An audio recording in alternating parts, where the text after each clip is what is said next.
Arsenal's victory at Luton was thrilling. It was amazing. It was exhilarating. It was everything you'd expect from a game in which you got a last-minute winner. But what it has done is sparked the goalkeeping debate back into action. We're going to talk David Raya, we're going to talk Declan Rice, and we're going to analyze Gabriel Jesus' performance right here on the Chronicles of a Gooner podcast. Don't go anywhere.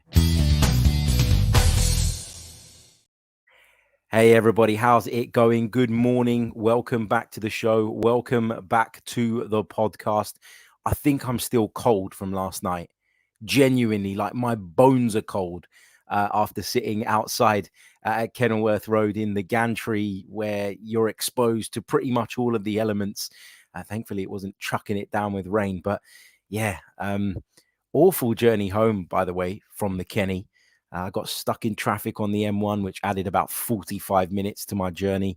Made it home eventually, got in, was frozen.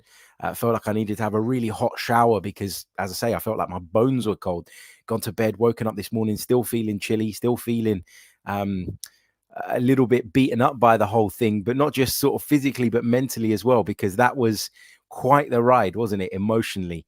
And, obviously the outcome was a great one in the end. Arsenal move 5 points clear at the top of the Premier League table, which is brilliant. Of course, both Manchester City and Liverpool are in action tonight at the time of recording. So that could change, of course, but it's nice to get our job done. It's nice to put the pressure onto them. And, when you look at that fixture that we had last night, Luton Town, a side that I think many people believe will be fighting relegation come the end of the campaign, it was always one that we really did have to win. Otherwise, you're relying on Arsenal going and getting a victory somewhere else to make up for it, where you might have taken a draw or might have felt that a draw was a tolerable / acceptable result. I think the only negative that's come out of last night is the fact that this goalkeeping debate has risen back to the top of the agenda. And we're going to talk a little bit about it on this episode.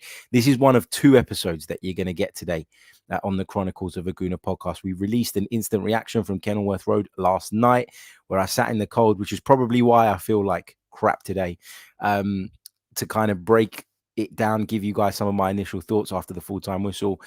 We're going to bring you this episode, which we're obviously live streaming and recording right now. But then later on today, this evening, I'm going to be joined by the brilliant Mike Staver, who hasn't been on the pod for what feels like an age.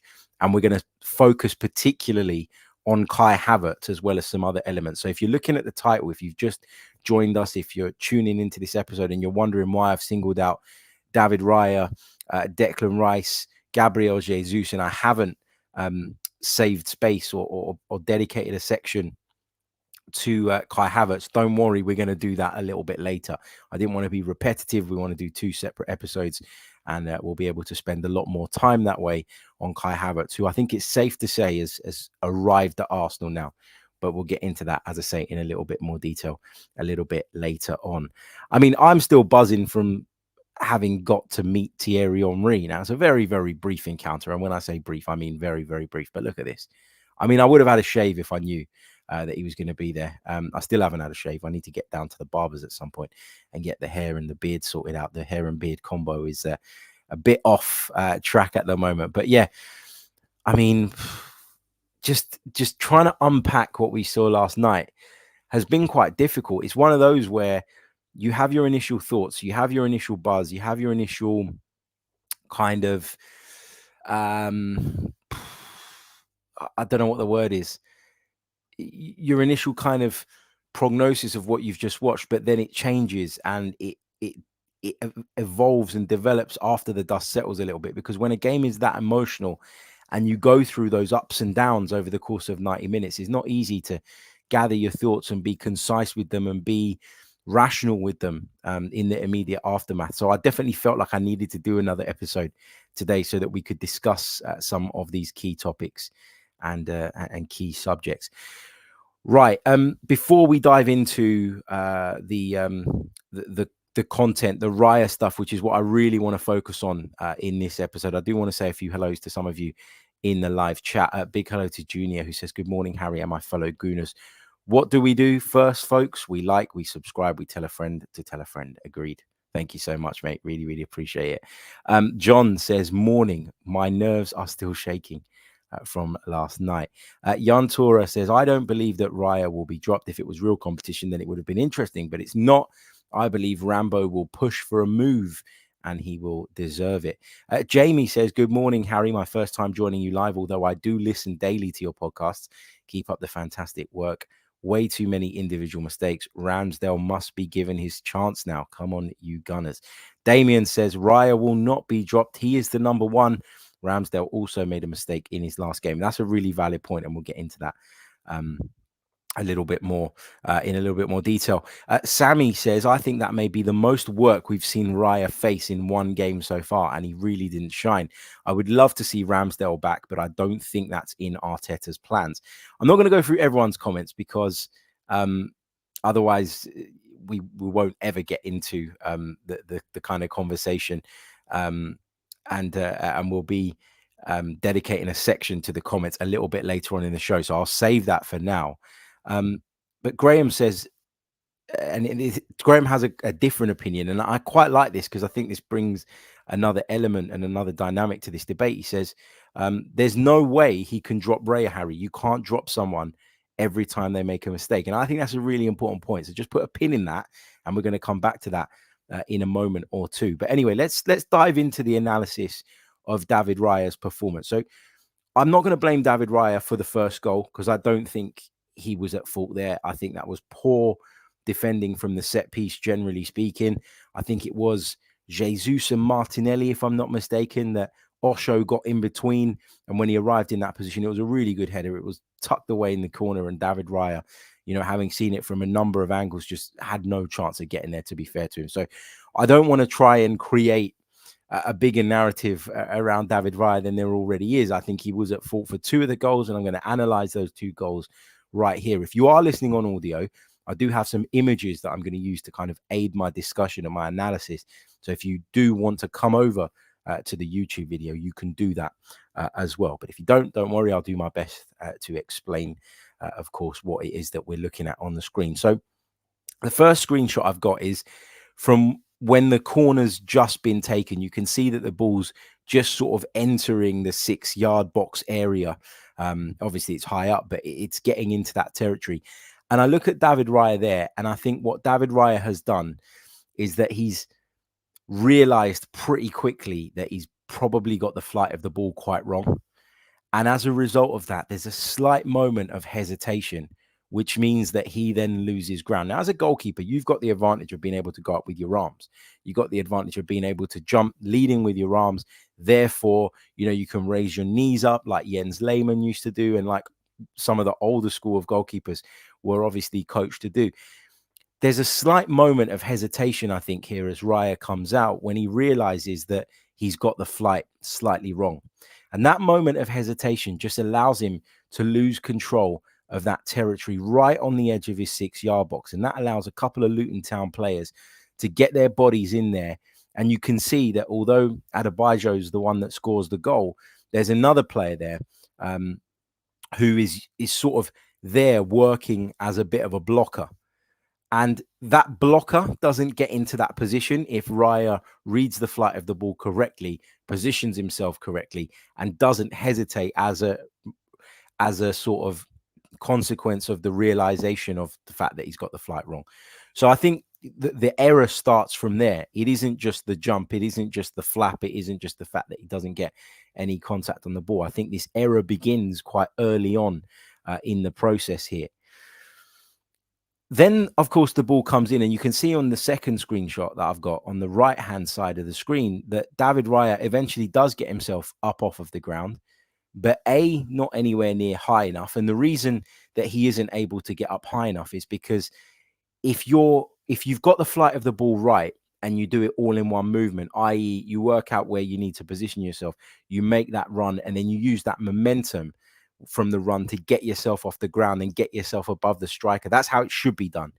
But what David Raya does here is because of that moment of hesitation, he sort of stops, and then he's jumping from a standing position, which means that he's not going to be able to get up as high. Even though he's leading with his arms and he's a big old lad, he's still not going to be able to get up high enough to beat the attacker here. The other question is, should the defenders do a little bit more to protect David Raya here? So I think the error is 95% on David Raya in this instance, in this case. But I do think that Declan Rice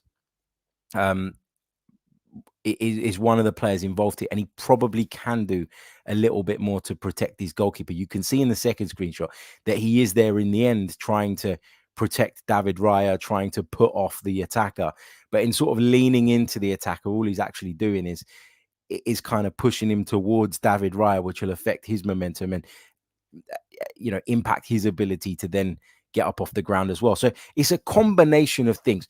The error is with David Raya. I'm not trying to sit there and sort of throw Declan Rice under the bus or suggest that Declan Rice is the main issue here, but he certainly could do better in that instance. And I think he will tell you that himself. He did talk about the team being sloppy and switching off from set pieces in his post-match analysis. So yeah, to kind of summarize on this one, hesitation with regards to trying to figure out the flight of the ball. That leads to a slight pause in David Raya's movement, which means that he can't get off the ground because he's not jumping from a running position. He's jumping from a standing position, which puts him at a disadvantage against a very good, powerful, strong forward who's done brilliantly to get himself that high off the ground and meet the ball where he has. So yeah, David Raya not covering himself in glory with that one.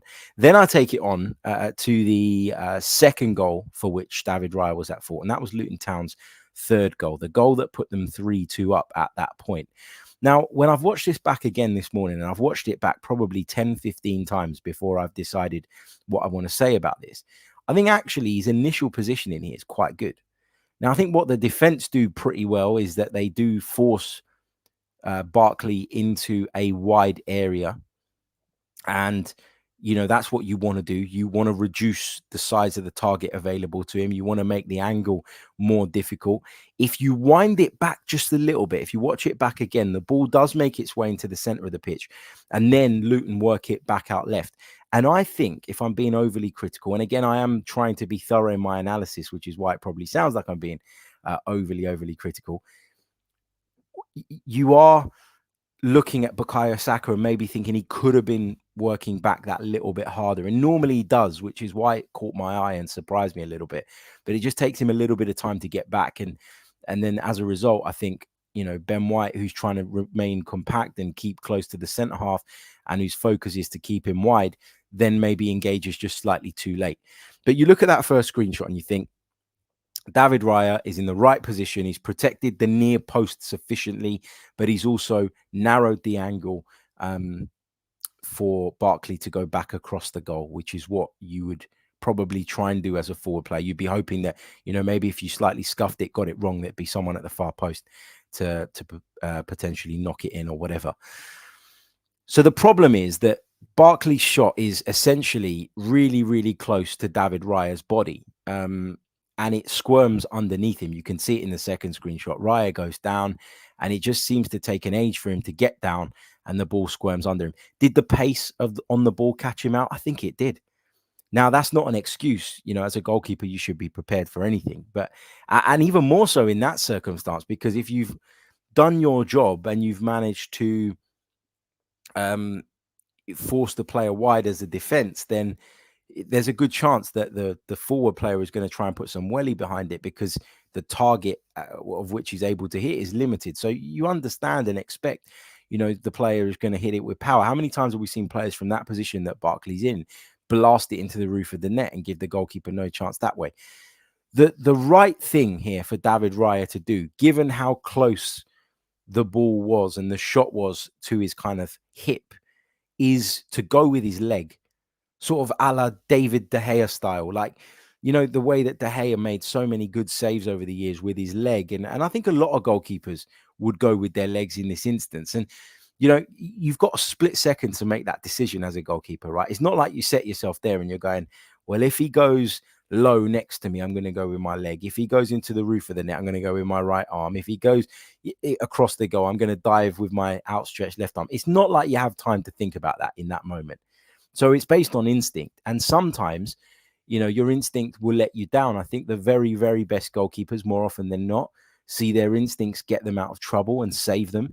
And they will make a right decision as a result of that. But I think David Raya will watch this back over and over and over again over the coming days and will probably be thinking to himself, why did I not just use my left leg? Because if he does, there's no way that this is going in, because it's not placed in a corner. It's not anything special from Ross Barkley. It's just a shot from a tight angle with plenty of power behind it. And as a result of the goalkeeper taking the wrong decision with regards to how he's gone down to try and save it, the ball squirmed underneath him and gone into the back of the net. Now, this whole debate and discussion around the goalkeepers stuff is it feels like it just needs to go away. And I've been saying it myself for weeks. Yeah, here I am talking about it again because it's the hot topic. It's something that shot right to the top of the agenda again after what we saw yesterday. And there's been this kind of general consensus and opinion that in bringing David Raya to the club, what Mikel Arteta has done is he's created this environment where both goalkeepers are on edge every time they play. You know, that they're fearing making mistakes, and that's having an impact on their psyche, their mentality, and therefore having an impact on their performances on the pitch. And I think there is probably some validity to that. And maybe we saw that when Ramsdale came in against Brentford, where he was all over the shop in the first half, maybe because of that desperation he was feeling to try and impress and try and earn his place back. But then at the same time, a lot of the people that have been pushing that narrative or pushing that theory are now saying, drop David Raya and put Aaron Ramsdale in at the weekend. Now, I don't know at this stage what I would do. I really, really don't. I've been thinking about this all morning, and I really don't know what I would do come Saturday. Graham said in the comments a little bit earlier on that you can't drop someone every time they make mistakes. And that is valid. And the reason that is valid, in my opinion, is because you can't sit there and say, Mikel Arteta has created this environment where both goalkeepers are on edge every week. And as a result of that, none of them are able to perform without the pressure, without the weight of that pressure on their shoulders. But let's drop David Raya. Because then you're calling for the very thing that you're criticizing Mikel Arteta for having created. So which is it? You either think that the two are pushing each other and that this is a meritocracy and David Raya's put in a stinker of a performance, so get him out next game and put Aaron Ramsdale back in, or you accept that, you know, people make mistakes, goalkeepers make mistakes. And if you look at the recent period that David Raya's had, okay, he's not been as busy as he was in the game last night, but generally speaking, Arsenal have defended very, very well, kept a number of clean sheets, and he's been a big part of that. So if he is your number one, and listen, Mikel Arteta doesn't have to tell you that, doesn't have to tell me that, he doesn't have to tell anyone that, but I think we can all gather that internally, in his own head, in his own mind, Raya is the number one right now, in which case I don't expect him to drop him. Should he be dropped? Well, if Mikel Arteta is creating this meritocracy where everybody who plays well stays in the team, and if they don't, you know, they're out, then yeah, under that kind of theory, then yeah, he probably should make the change. But I just don't see it happening. I just don't see it happening. So in answer to the question, Raya to be dropped, my answer is no, I don't think he will be dropped. Have I made my mind up 100% just yet on what I would do if I were in charge? No, I haven't, because I would want to take some more time to think about it. There's obviously something that Mikel Arteta sees in David Raya that we don't see. And there's obviously something that he sees in Raya that he doesn't see in Ramsdale. Now, we might not be able to put our finger on exactly what that is, but to be fair, you know, we couldn't quite put our finger on why Granit Xhaka was pushed into an advanced area at the beginning of that little experiment. And look how well that went. A lot of us looked at Martin Odegaard when he came into the club and thought he's okay, but he hasn't got that next level, and he's gone on to that next level, generally speaking. A lot of us looked at Ben White at right back and thought that was crazy, and now he's one of the best right backs in the league. A lot of us looked at Kai Havertz 2-3 weeks ago and thought, well, I don't know what's going on here. And now we're thinking, well, look, that's what it's all about. He's arrived and he's doing the business. So I've come to a point where I'm not just going to blindly follow and support every decision that Mikel Arteta makes, but I'm certainly going to give his decisions time to breathe. And I'm certainly going to allow him to do what he thinks is right without getting all irate and making a big song and dance about it, or trying to, you know, go on impassioned rants because I think that's going to drive more traffic or clicks or whatever. I'm not going to do any of that. I'm going to bide my time and watch how this unfolds over the course of the season. At this moment in time, Arsenal sit 5 points clear at the top of the Premier League. And going into yesterday, okay, we conceded 3 goals yesterday, which skews this a little bit, but we had the best defensive record in the Premier League. So if you've downgraded, as some people are saying, on your goalkeeper, but your defensive record is better, do you really have a leg to stand on in terms of beating home that point? I'm not sure. I'm not sure. So yeah, it's a tough one. Harv says in the chat, everyone seems to not realize that our defensive record this season isn't just down to Raya. Rice, Saliba, and Gabriel is possibly the best defensive triangle in the world. I agree with that. I agree with that. I think, the defensive improvement is as a collective. I think that the defensive improvement is something that has come from a greater structure, but also having bigger, better, stronger individuals in certain positions. But Raya is a part of that. You can't dismiss his part in that defensive unit, is the point I'm trying to make here. Rather than me saying Raya is the reason that Arsenal were defending better, what I am saying is, no, actually, the reason that we're better is as a collective we've improved, but he is obviously a part of that, and you can't dismiss him. Christian Miller says Ramsdale was nominated for the Ballon d'Or. Let's not forget. Crypto says, why shouldn't Arteta use the same yardstick on Raya if he used it on Ramsdale? Yeah, in terms of what we're seeing on the pitch, in terms of the 90 minutes that we get to watch as fans, I agree with you. But there is far more to this. There are more layers to this that we will never, ever understand. What's going on in training? Who's performing better in training? Has Aaron Ramsdale...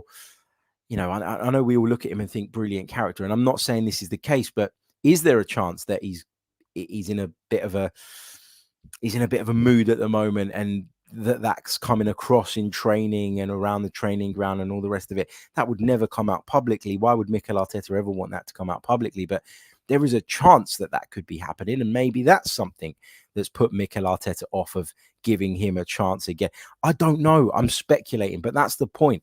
We've been speculating throughout this entire thing, and it's really, really difficult to understand the complexities and the nuances of a debate like this when you're on the outside, and we are on the outside.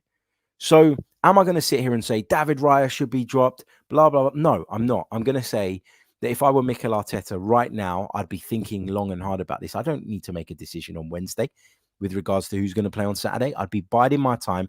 I'd be watching them both in training. I'd sort of give the indication that position on Saturday, as a result of Raya's performance not being very good last night, is up for grabs.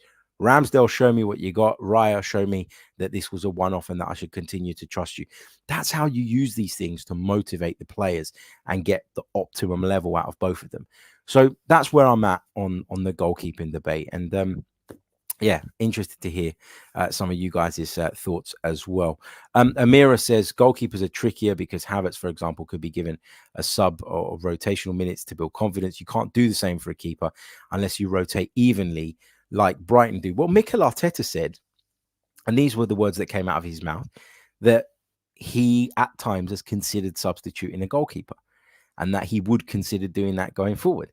I actually think that after the 2 mistakes yesterday, David Raya looked shell-shocked. Now, I'm not saying that Mikel Arteta needed to change the goalkeeper at that point and that we should make a massive song and dance about that. But if you're going to give it the whole, I would sub my goalkeeper, etc., then that would have been an optimum time to do it, wouldn't it? Because Raya, to me, looked like he'd lost all confidence. He looked like a rabbit in front of the headlights. As soon as sort of the second goal went in, and you could see his relief at the end of the game when Arsenal managed to turn it back on its head and essentially win it. I'll show you guys a couple of videos that I myself took from inside the stadium, and I think this one involving David Raya is really, really telling. Hold on, let me share this with you guys in terms of how he was feeling at that point and how grateful he was to his teammates for sort of coming to his aid after, a really poor display on his part. Let me just share this with you. Hold on, let me press play.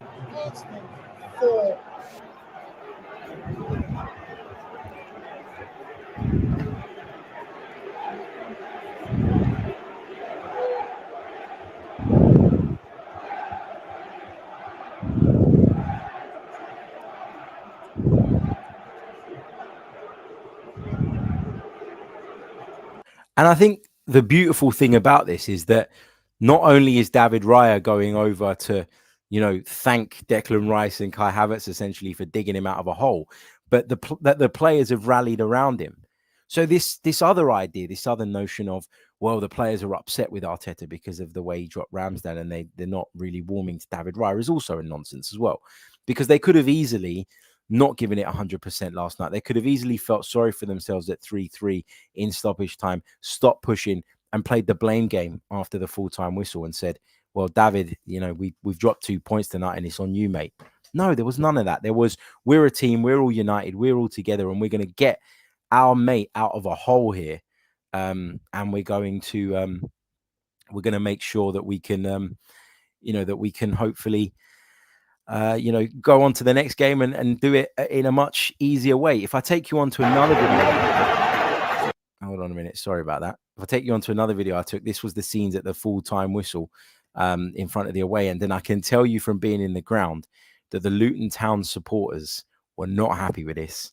They were not happy at all. You can probably hear them actually in this video because I was just to the left of the halfway line in the gantry, so I was closer to the Luton end than I was to this end. But just have a look at this.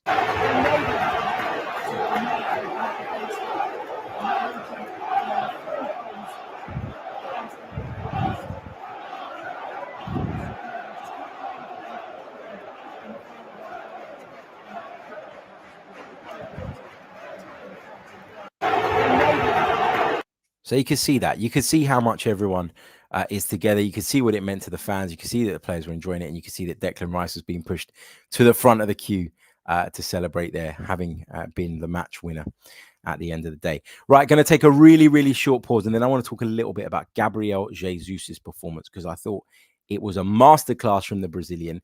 And because he didn't score the winner, maybe that's gone a little bit under the radar. Don't go anywhere. You're listening to the Chronicles of a Gooner podcast. Welcome back to the show. Hope you're all good. Hope you're all well. If you're just joining us, welcome. You can go back and listen to our David Raya analysis.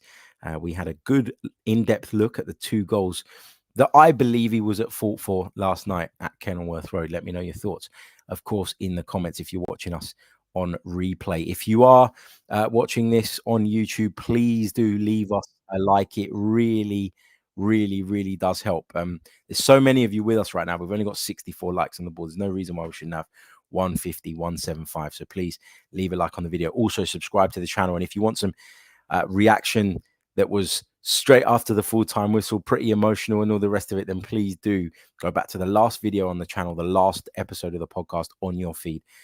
There's some instant reaction there from last night from Kenilworth Road. And as I say, there's another episode to come later on today with the brilliant Mike Stavrou. So do check that out as well. Okay, let's talk Gabi Jesus, because I thought this was an unreal performance from him. I really did. I thought this was incredible in so many different ways. You take it back to the first goal, right? You take it back to the goal that Arsenal scored to break the deadlock, and you look at the way he was so switched on and so alert to what was going on in the situation around him. And we talk quite a lot about the intensity that Gabriel Jesus brings to our forward line, and this was a prime example of it, right? 20 minutes of play, pretty much not that much had happened. Arsenal hadn't created that much. Luton certainly hadn't created anything, and at that point Luton would have been quite happy with themselves, having limited Arsenal to very little. And there's a bad back pass from Bell, which is played to Kaminski, who's got to scamper out of his goal to try and get on the end of it, and realizes that he'll be taking a massive risk with Gabi Jesus bearing down on him, trying to bring the ball back inside with a touch and then clearing. So he just panics and puts it out for a throw-in rather than risking, trying to get his body around it, not getting there, and essentially conceding the corner. So he does exactly that. But at that point, it's really easy for a player to just, you've been running around, you've been chasing shadows the way Jesus has. You've had plenty of physical comings together up until that point in the game. And, it was a really, really physical game. I mentioned that last night. I thought that Luton at times in the first half in particular really overstepped the mark in that sense. And I thought the ref could have done a little bit better, a little bit more to try and kind of keep a lid on that. But rather than just seeing the ball go out for a throw in and then letting your level just momentarily drop and sort of thinking about having a breather and all the rest of it, he just went, nah, I'm not switching off here. I'm going to keep going. I'm going to keep this level of intensity because there's an opportunity. And if I can gain the smallest advantage by staying alert when everybody else has gone to sleep for a second, then great. But in order to make that happen, he's relying on his teammates as well, being switched on and being alert. And thankfully, on this occasion, Bukayo Saka was just as awake, just as alert. And so Jesus, doesn't wait for the fullback to come and take the throw in. He runs over, picks up the ball, and he takes it quickly into Bukayo Saka, who spots a bit of space and goes into it, cuts it back, and Martinelli eventually puts it in the back of the net. And you just look at that and you think, when people are sitting there saying, what does Jesus bring because he doesn't score enough goals, blah, blah, blah, blah, blah. That's the kind of thing that Jesus brings you that a lot of other strikers, a lot of other forward players don't. That level of intensity all of the time that he's on the pitch. And add to that, the fact that he then scored a real striker's goal for Arsenal's second, really well-worked move between White and Saka down the right-hand side. And when the ball was stood up, Jesus timed his run, jump, all of it perfectly and headed it home from close range. You think to yourself, again, you've seen both sides of Gabriel Jesus. He can score goals, but he can also do the other bits and pieces as well. And aside from the goals, because he obviously was the provider for the Kai Havertz goal as well, Arsenal's third and a really important goal in the bigger picture, where he was incredibly strong, first of all, to hold off the challenge of the defender. But all the time he's doing that, he's still thinking, his mind's still working, it's still ticking. And he manages to just help the ball around the corner into Kai Havertz for him to finish and make it 3-3. Three massive contributions from Gabriel Jesus last night. But outside of all of that, I don't think I've seen a striker of his size that can compete that well in terms of the physical battle, in terms of the bumping into people, the fact that it doesn't matter how many times you put him down on the ground, how many times you come into the back of him, he'll keep going. He is relentless, man. He's like, I can't explain it. It's just so... He's got so much energy, and it's no wonder that he picks up injuries as regularly as he does, because he puts his body on the line in every circumstance, under every possible scenario. That's just what Gabriel Jesus does, and it's amazing to see. And it baffles me every time I see a performance like that from Gabriel Jesus as to why people still want to question this guy. I think he's immense. I think he's fantastic. I think he was key last night, and but for a couple of defensive errors, mainly from our goalkeeper, we're talking about a really comfortable Arsenal victory that Gabriel Jesus has essentially led us to, with the goal, with an assist, with that quick throw in, all the rest of it. So, you have to make sure that you highlight these things, because the narrative will be Declan Rice, brilliant, scored the winning goal, and it will be David Raya, cost us, etc., etc. Sometimes you need to scratch underneath the surface and find what was actually really impressive last night, and that was, for me, Gabriel Jesus. Another player that I wanted to quickly touch on is Declan Rice, of course, because it's not the first time this season that he's popped up with a massive moment for us, just when we needed him most. The way he attacks the ball with power is brilliant. It does take a little nick off the defender's head on its way in, which maybe takes it out of Kaminsky's reach, but just to be in the box, to be as dominant, as controlling as he was again, to be as physical as he was in midfield. I mean, 105 million pounds looks like an absolute steal now, doesn't it? It really, really does. Just unbelievable footballer with the right character, with the right temperament. He's a hit with the fans. He's a hit with everybody straight away. Somebody, a friend of mine, a fellow broadcaster who wasn't working on the Arsenal game last night, but was watching from afar, text me as soon as the final whistle went and just said, Rice equals monster. And that's what he is. He's a monster in that midfield. I think he's getting better in terms of his progressive passing. I think he's getting better in terms of his understanding of positional play and all the rest of it. He was always good at that stuff, but I think Arsenal's taken him to another level. He's playing with better players. He's playing, in my opinion, under a far more sophisticated coach in terms of the modern day game and stuff. And I think he's come on leaps and bounds in a really short space of time. The first few games, I think you could see that he was still trying to figure things out, but he looks like a key component in this team now. And it is imperative absolutely imperative that we keep him fit, along with a couple of others, if we're going to keep pushing and hopefully go on and win the Premier League title. Look, I'm going to take a really, really short pause, and then I'm just going to take a few of your questions. I'm not going to go into it too deep because we've got another episode coming up later on, and we'll do way more questions on that. But yeah, get involved in the comments. I'll take a few before we say our goodbyes. Also, like, subscribe, all the rest of it. Be back in just a second. Welcome back along to the podcast. Let's dive into the chat box and see what you guys are saying. Robert says, what a player, Rolls Royce, with regards to Gabriel Jesus. Yeah, just unbelievable. Unbelievable, isn't he? Aaron says he's so hungry. It's exciting to watch. That's such a good way to describe him. Hungry. Eri Hart says he's a fighter. Robert also says he's the nearest player to Alexis Sanchez in terms of that relentlessness and that intensity with which he plays and stuff. I completely agree with you. I really, really do. Just on Declan Rice, the Geordie Gooner says, H, I think Dec had quite a quiet game for his very high standards. The man showed his fighting desire, though, and will to win. I feel myself falling deeper in love with him every game. Yeah, I don't think it was his most dominant game, but I thought he was up against a really physical team. And given the game state at certain points, I think it took the spotlight away from Declan Rice a little bit until, of course, he grabbed it and pointed it back in his direction with the winning goal.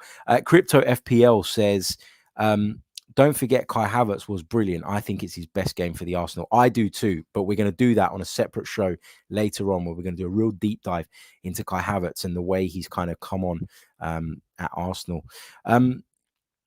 Tom says, I'm a bit tired about the constant keeper chat, to be honest, but I'm more annoyed at the PGMOL. Arteta misses the Villa game for celebrating a last-second winner. Seriously, the PGMOL is just anti-football at this stage. I mean, listen, I was in the ground, and obviously when the goal went in, I was focused on the players, the away end. And from my position in the gantry, where you are literally hanging over the touchline, I couldn't actually see the dugout unless I leaned over. So I couldn't actually see what Mikel Arteta had done. And I saw him being shown a yellow card, and I thought, oh, come on, Mikel. No, I didn't think anything. I didn't think, oh, come on, Mikel, what are you doing? I thought, here we go again. Come on, why are you booking Mikel Arteta again? It just feels like the threshold for a booking for Mikel Arteta is just so much lower than everybody else's. And anyway, I thought, oh, he must have done something. He must have gone over the top. He must have, he must have done a Mikel Arteta essentially.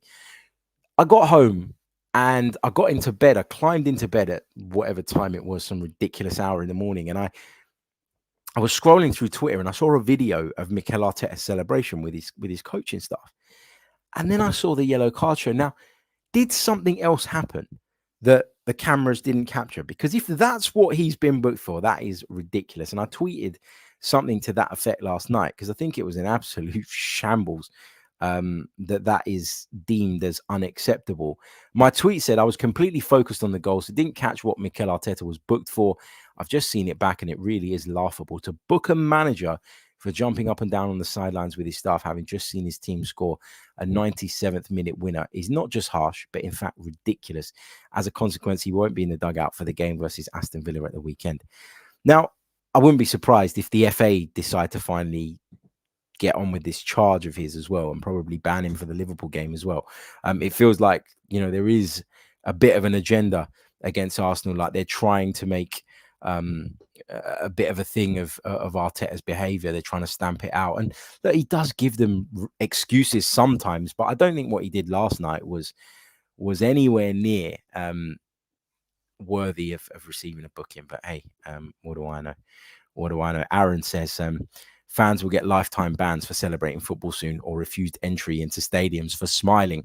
This yellow card Arteta nonsense kills games. Agree. Just on Havertz, who we're going to talk about on the second episode today. Havertz looks like he's finally building in confidence. Had a great game yesterday. Completely agree. What else have we got? Erin says he barely stepped over the line, talking about Arteta here, onto the field when he wildly jumped up, which feels like the PGMOL just booking on a ridiculous technicality. Someone else asked, and I've lost the comment. I can't find where it is, but someone said, here it is, Izualo. Is the club able to challenge Arteta's yellow card decision? I don't think they are. I don't know that for a fact. I'd need to look into that, but I don't think I don't think that they're able to, which will be really, really frustrating. I loved Arteta's response when he was asked about it. He said, look, I couldn't sit in my seat. You know, if emotion like that is a yellow card these days, then so be it. And I love that from the boss.